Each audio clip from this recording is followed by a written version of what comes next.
جو خفیہ ایجنسی کی جانب سے کنڈکٹ کیا گیا ایک انتہائی پروفیشنل اور ٹیکنیکل انداز کے اندر، جس میں براہ راست نہیں بالواسطہ مختلف سوالات سے کسی بھی سیاستدان کی مقبولیت جانچنے کی کوشش کی جاتی ہے، وہ سروے یہ بتا رہا ہے کہ عمران خان صاحب پاکستان کے اندر قومی اسمبلی کی 266 میں سے 204 نشستیں جیتنے کی بڑی واضح اور صاف پوزیشن میں ہیں۔ جی ہاں، شاید یہی وجہ ہے کہ اکتوبر میں پنجاب میں ہونے والے بلدیاتی الیکشن تحکم ثانی ملتوی کر دیے گئے۔ پنجاب کی سیاست بھی بہت دلچسپ ہے اور اس کا سنجیدگی سے جائزہ لینا ضروری ہے۔ اس صوبے پر ہمیشہ سے قوم پرست جماعتیں ہی نہیں، بڑی سیاسی جماعتیں بھی پرو اسٹیبلشمنٹ کا الزام لگاتی رہیں۔ شاید یہ بات اشرافیہ کی حد تک ٹھیک ہو، مگر زمینی حقائق بتاتے ہیں کہ یہاں کے عوام نے ہمیشہ بہادری سے کھڑے رہنے والوں کو ووٹ دیا ہے۔ اور پھر اس اعتراف کے اندر میاں نواز شریف صاحب کی مثال بھی دی گئی اور کہا گیا کہ جناب لیکن جب انہوں نے 2 بار سمجھوتا کیا 2000 میں اور 2020 میں، اور اس کے بعد پھر ایک بڑا سیاسی خلا بھی پیدا ہوا،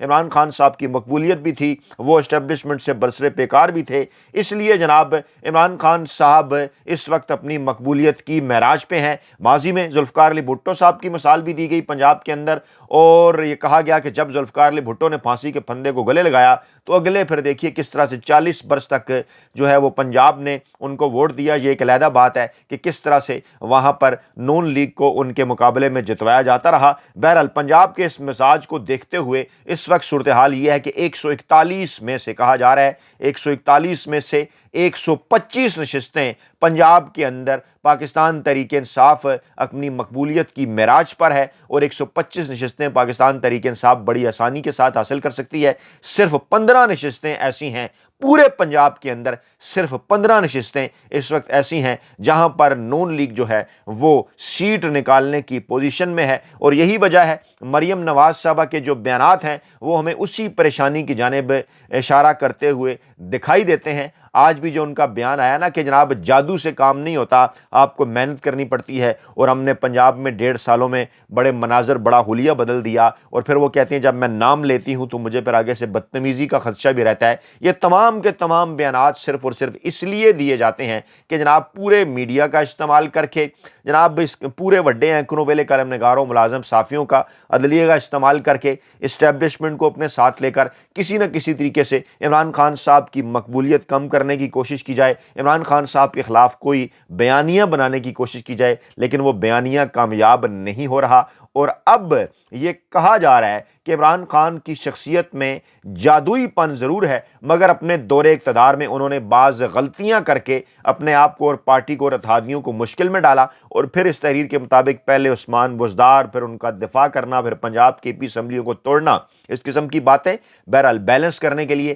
اعتراف کے اندر لکھی جاتی ہیں۔ آج سب کو یہ بات اچھی طرح سے یاد ہے کہ عمران خان صاحب نے بتایا تھا کہ 2 بڑے اختلافات ان کے پاکستانی اسٹیبلشمنٹ کے ساتھ ہوئے تھے۔ پہلا بڑا اختلاف یہ تھا کہ پاکستان کے طاقتور حلقے عمران خان صاحب کو یہ کہتے تھے کہ عثمان بزدار کو وزیر اعلیٰ پنجاب نہ لگایا جائے، جس پر عمران خان صاحب نے سٹینڈ لیا، اور دوسرا جب عمران خان صاحب کی مرضی اور منشا کے بغیر DJSI کی تبدیلی کی جا رہی تھی۔ یہ 2 وہ اہم ترین معاملات تھے جن کے اوپر پاکستانی اسٹیبلشمنٹ جو ہی عمران خان صاحب جب اقتدار میں آئے انہوں نے اپنی مرضی سے فیصلے کرنا شروع کیے۔ اسٹیبلشمنٹ کا یہ خیال تھا کہ شاید وہ ذوالفقار علی بھٹو اور نواز شریف کی طرح ہماری مرضی کے فیصلے کریں گے۔ کیسے؟ جی ہاں، ذوالفقار علی بھٹو صاحب نے KPK کے اندر افغان جہاد کے لیے جو کیمپ بنائے تھے اسٹیبلشمنٹ کے آگے سر جھکا کر ہی بنائے تھے، اس کے بعد بھی جو کچھ ہوا آپ کے سامنے ہے۔ میاں نواز شریف صاحب جب اقتدار لے کر آئے تھے اسٹیبلشمنٹ کی مدد سے 90 میں، تو پھر جس قسم کے اقدامات انہوں نے پورے پنجاب کے اندر، پورے پاکستان کے اندر مخالف سیاسی جماعتوں بے نظیر کے حوالے سے بھی، خارجہ پالیسی کے حوالے سے بھی اپنائے تھے، وہ آپ کے سامنے ہے۔ لیکن اس اہم ترین موقع پر پاکستان کی مقبول ترین عوامی سیاسی جماعت کے رہنما عمران خان صاحب جب اقتدار میں آئے تو اس کے بعد انہوں نے آزادانہ اور مرضی کے فیصلے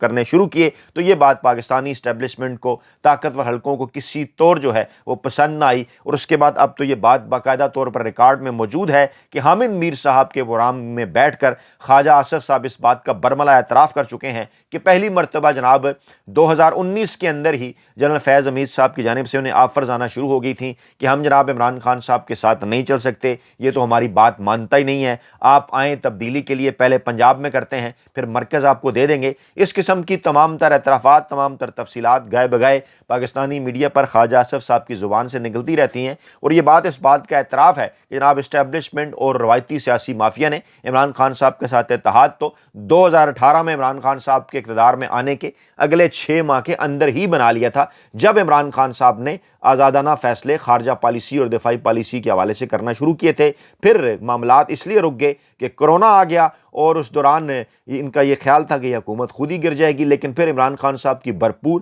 زبردست پرفارمنس، رب تعالیٰ کی ذات پر اعتماد، پاکستانی عوام کی حمایت اور کورونا کا مقابلہ اس طرح کیا کہ پوری دنیا کی معیشتیں، اکانومیز نہ کر سکیں اور بین الاقوامی سطح پر عمران خان صاحب کی پالیسی کو تسلیم کیا گیا۔ اس کے بعد پھر کیا ہوا کہ جناب باجوہ صاحب نے کیونکہ ایکسٹینشن لینا تھی اور اس دوران مولانا فضل الرحمان صاحب نے چڑھائی کر دی، اسلام آباد میاں نواز شریف صاحب نے ڈیل کر کے باہر جانا تھا۔ یہ وہ تمام تر معاملات تھے جن کی آڑ میں باجوہ صاحب نے ایکسٹینشن بھی لے لی، میاں صاحب جو ہیں وہ باہر بھی چلے گئے، اور اس دوران جب کورونا سے پاکستانی قوم کو نجات ملی تو ایک بار پھر عمران خان اور پاکستان تحریک انصاف کے تمام روایتی سیاسی مافیا مخالفین کو ایک پلیٹ فارم پر اکٹھا کیا گیا مولانا فضل الرحمان صاحب کی قیادت میں، اور کوشش کی گئی کہ عمران خان صاحب کو گھر بھجوایا جائے۔ اس کے بعد پھر کیا ہوا وہ ایک تاریخ ہے، آپ کے سامنے ہے، سائفر آتا ہے۔ اس سے پہلے Russia Ukraine war, Imran Khan صاحب آزادانہ موقف اختیار کرتے ہیں اور پھر عمران خان صاحب ایبسولوٹلی ناٹ کہتے ہیں اڈے دینے کے حوالے سے۔ اس کے بعد پھر تمام کے تمام معاملات آپ کے سامنے ہیں،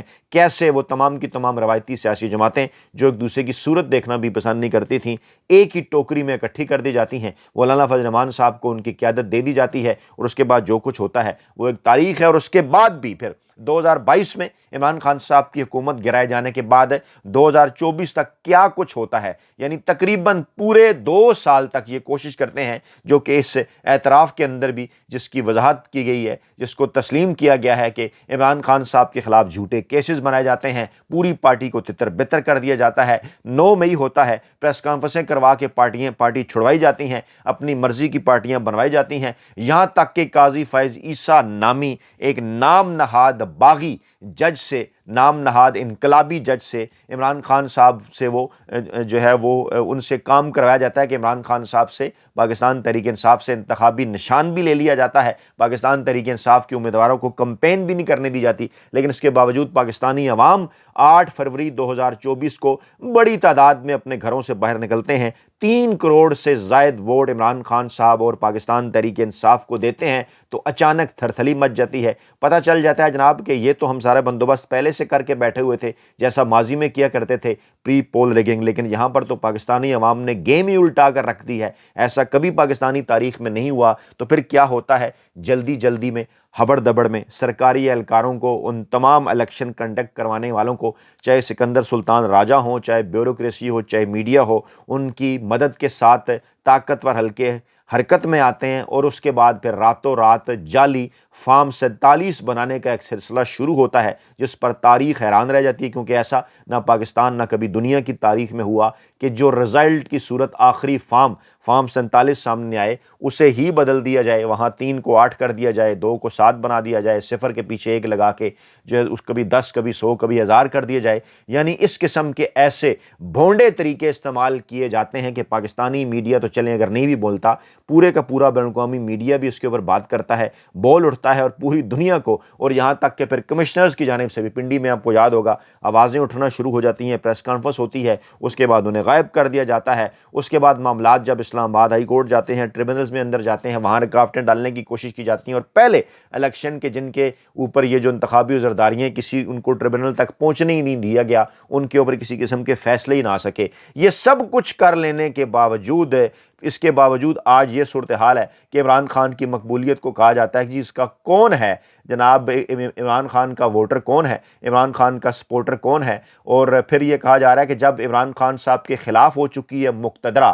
تو پھر کیوں عمران خان صاحب کو آج بھی ووٹ مل رہا ہے۔ فیکٹر اس کے بے شمار ہیں، اور عمران خان نے اس طبقے کو پولنگ سٹیشن کا راستہ دکھایا جو کبھی ووٹ ڈالنے گھر سے نہیں نکلا تھا، پہلا فیکٹر۔ دوسرا فیکٹر، پاکستان کی 60% آبادی نوجوانوں پر مشتمل ہے، جس کی اکثریت آج بھی عمران خان صاحب کی حامی ہے، اور یونیورسٹیز کے دورے کرنے، نوجوانوں سے گفتگو کرنے، لیپ ٹاپ اور موبائل فون تقسیم کرنے سے رائے عامہ تبدیل نہیں ہوتی۔ آج بھی D J S P R صاحب کسی جگہ پر دورہ کر رہے تھے، اور مریم نواز صاحب روزانہ کی بنیاد پر دورے کرتی ہیں، یعنی D J S P R صاحب بھی کوشش کر رہے ہیں، مریم نواز صاحب بھی کوشش کر رہے ہیں، لیکن اس کے باوجود جو ہے وہ توڑ جو ہے وہ نہیں نکل رہا۔ اور یہ جو ہے وہ جو بنیادی وجوہات 3 بتائی گئی ہیں، اور تیسرا کیا ہے، تیسرا وہ ہے جناب کہ جب پیپلز پارٹی نے واپس مڑ کر نہیں دیکھا نا 2008 کے الیکشن کے بعد، تو پھر پورے کا پورا ووٹ بینک آنے والے نوجوانوں کا، کچھ سابقہ پیپلز پارٹی کا بھی، وہ پی ٹی آئی کی طرف گیا۔ پھر اس طبقے کو عمران خان پولنگ اسٹیشن لے کر گئے جو کبھی گھروں سے نہیں نکلا تھا، اور پھر نوجوانوں کا ووٹ بینک۔ یہ تینوں وہ فیکٹرز ہیں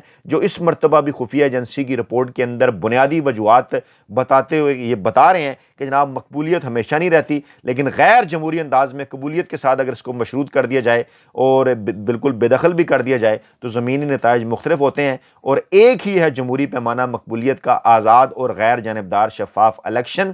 ورنہ پھر کسی بھی رہنما کا سحر کم نہیں ہوتا۔ یہ بات تسلیم کی گئی ہے آج جنگ کے ایک آرٹیکل کے اندر اظہر عباس صاحب کی جانب سے، اور اس کو اگر ریلیٹ کر کے دیکھا جائے خفیہ ایجنسیز کے سروے کے ساتھ تو صورتحال بڑی حد تک واضح ہو جاتی ہے۔ اپنا بہت خیال رکھیے گا، دعاؤں میں یاد رکھیے گا۔ نئی ویڈیو کے ساتھ جلد حاضر ہوں گے، اللہ نے کے بعد۔